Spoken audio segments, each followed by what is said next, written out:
Plusieurs dossiers maintenant qui marquent la rentrée politique. On a vu, vous savez, François Legault sur le terrain après les nombreuses inondations.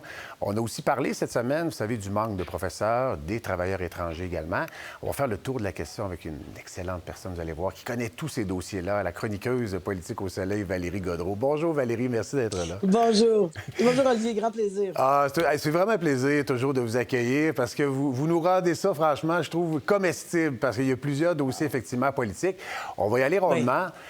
Commençons avec le ministre de la Santé, donc Christian Dubé, qui a annoncé qu'il repoussait finalement l'échéance pour mettre fin donc, au recours des agences privées dans le système public. On avait vu, on le sait également, donc Valérie, des problèmes dans certaines régions. On a beaucoup parlé donc de la Côte-Nord. On peut penser que c'était quoi la bonne décision à prendre, compte tenu de la situation. Hein? Oui, ben oui, parce que, bon, il y a deux éléments. Hein. D'un côté, on peut penser que Christian Dubé, on peut reprocher au gouvernement d'avoir été un peu ambitieux avec cet échéancier du 20 octobre dans les grands centres hein, pour se départir donc de cette main-d'œuvre des agences privées. L'objectif pour les régions éloignées était 2026. Il y avait quand même quelques drapeaux rouges en disant c'est un peu rapide, le temps de mettre tout ça en branle.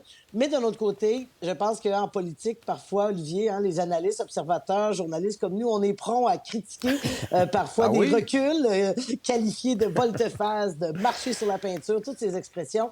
Mais il faut quand même reconnaître aussi lorsque un élu voit en fait qu'on s'en va nulle part avec ça. C'est un peu ça, hein. Monsieur le ministre de la Santé, Christian Dubé, disait je me tire dans le pied parce que l'idée derrière ça, c'est que si on prend des infirmières ou du personnel qualifié des grands centres, on les envoie en région parce que les équipes volantes, ça lève pas du tout, ça ne fonctionne pas, sans jeu de mots, ça n'a absolument pas pris son envol pour l'instant. Alors, c'est une espèce d'effet domino. Le ministre voyait ça venir. Et je pense qu'il faut malgré tout reconnaître lorsque un gouvernement se dit reculons, c'est la décision la plus responsable à faire. Oui, absolument. Puis le gouvernement Kakis a souvent reculé sur certains dossiers. Il a dit on écoute les Québécois, hein? On écoute ce qu'ils ont à dire, puis finalement, donc on réajuste.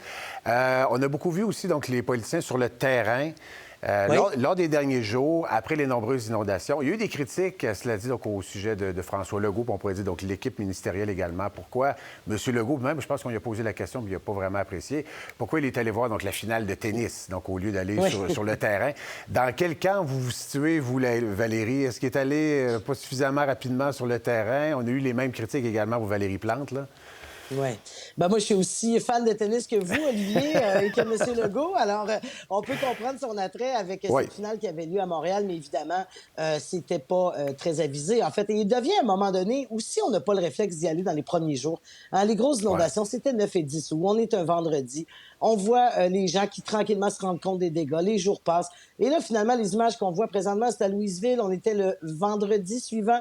Alors, tant qu'à y aller 6 jours plus tard, on dirait qu'à un moment donné, François, il faut s'attendre à tout le moins à se faire critiquer. M. Legault a dit, ben écoutez, il y a des centaines de municipalités. C'est certain que c'est pas comme un grand drame où il y a des morts et tout est concentré dans une région. Là, on se pose pas la question, on se déplace.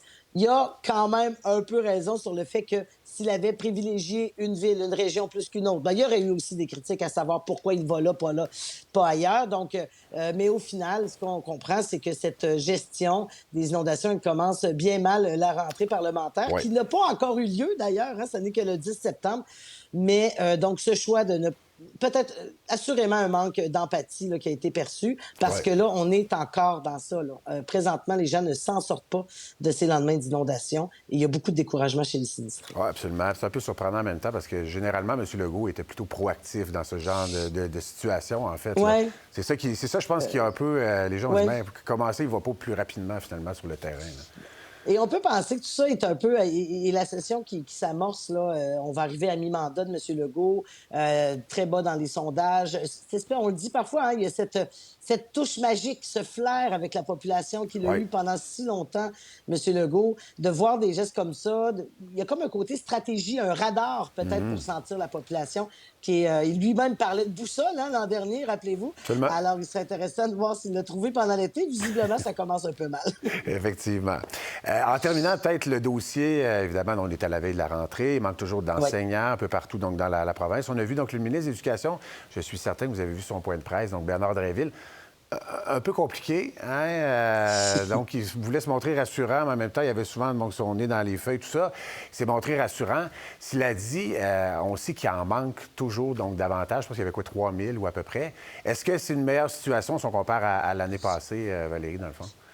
Bien, c'est là que ça devient compliqué, puis vous avez bien raison de qualifier. En fait, on se rend compte, est-ce que c'est une rentrée d'enseignants ou c'est une guerre de chiffres pratiquement? Parce Voilà. qu'on est 5 812, après ça, on est à 3 460. Je pense que la population va s'y perdre à un moment donné. Ce qu'on veut savoir, c'est est-ce que les enfants auront donc du personnel qualifié? Est-ce que tout le monde sera assuré? On va finir par y arriver. Évidemment, le manque zéro n'existe pas véritablement. C'est un mouvement aussi, une rentrée scolaire. On l'a vu, même en 3 jours, entre le premier et le deuxième point de presse, on avait trouvé comme ça 3 000 postes comblés. Alors, ça évolue. Il ne faut pas paniquer, je pense. Je pense que c'est un peu le message que veut porter le ministre. Mais moi, il y a une sortie qui m'a intéressée dans les jours suivant la première sortie du ministre. C'est la CSQ, donc le syndicat de l'enseignement, qui dit, là, on est beaucoup sur les enseignants, sur les professeurs, mais il y a plein d'autres secteurs dont on a moins parlé. Travailleurs spécialisés, orthophonistes, même du personnel scolaire. On a vu certaines écoles qui manquaient de secrétaires scolaires. Alors, c'est tout le réseau aussi. Ça, on en a moins parlé pour être beaucoup sur ce fameux tableau de bord, ces chiffres. Il ne faudrait pas perdre là, la population dans une guerre de chiffres parce que moi, très sincèrement, 3 800 ou 4 200, ça ne dit pas grand-chose. Et le ministre devra donc clarifier peut-être cette situation dans les prochains jours. Une chose qu'on a compris, cela dit, c'est qu'il y a une croissance démographique, puis on a créé des postes, et que finalement, possiblement, si on compare le 3 000 de cette année avec le 3 000 de l'année passée, exact.